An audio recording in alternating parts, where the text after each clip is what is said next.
وہ آدمی جو اپنے حالات پر راضی نہیں وہ غریب ہے۔ جس آدمی کی خواہش اس کے حاصل سے زیادہ ہے وہ بھی غریب ہے۔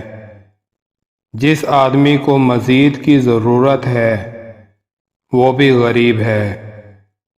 بدلہ لینے سے پہلے یہ ضرور دیکھ لیا کرو کہ تم اپنے خدا کے نزدیک کتنے قصوروار ہو۔ زمانے نے عجیب پلٹا کھایا ہے۔ پہلے لوگ عبادت چھپ کر اس لیے کرتے تھے کہ کہیں شہرت نہ ہو جائے، اور اب اس لیے کرتے ہیں کہیں لوگ مذاق نہ اڑائیں۔ اپنے دشمنوں کو اپنی کامیابی سے مارو اور اپنی مسکراہٹ سے دفناؤ۔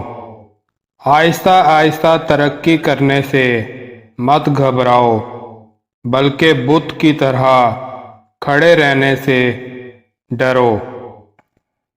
جو صرف زندہ رہنے کے لیے جیتے ہیں وہ آخر کار مر جاتے ہیں۔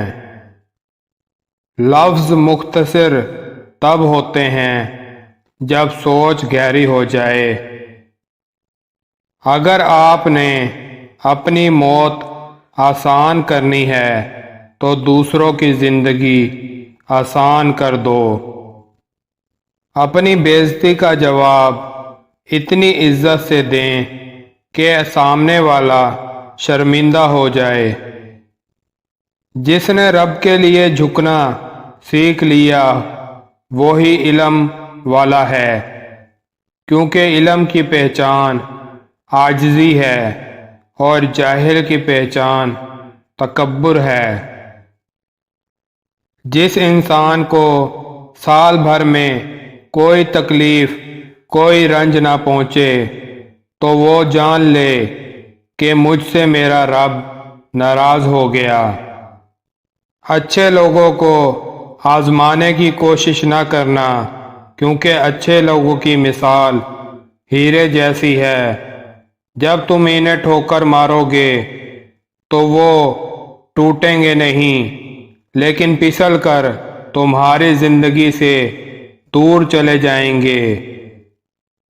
3 چیزیں محبت بڑھانے کا موجب ہے: سلام کہنا، دوسروں کے لیے مجلس میں جگہ خالی کرنا، مخاطب کو بہترین نام سے پکارنا۔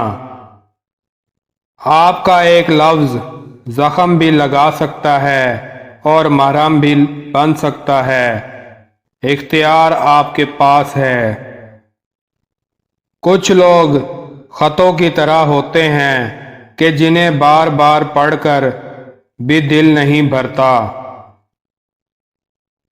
کچھ لوگ نگاہ کی طرح ہوتے ہیں کہ جو اگر ساتھ ہوں تو اندھیروں میں بھی منزلیں مل جاتی ہیں۔ کچھ لوگ گھر کی طرح ہوتے ہیں، وہ چاہے کتنا بھی دور کیوں نہ ہو، دل ان کی روح میں سمٹ جانے کو بے چین رہتا ہے۔ کل تک میں دنیا کو بدلنا چاہتا تھا اور میں بہت ناکام تھا۔ آج میں خود کو بدل رہا ہوں اور میں بہت کامیاب ہوں۔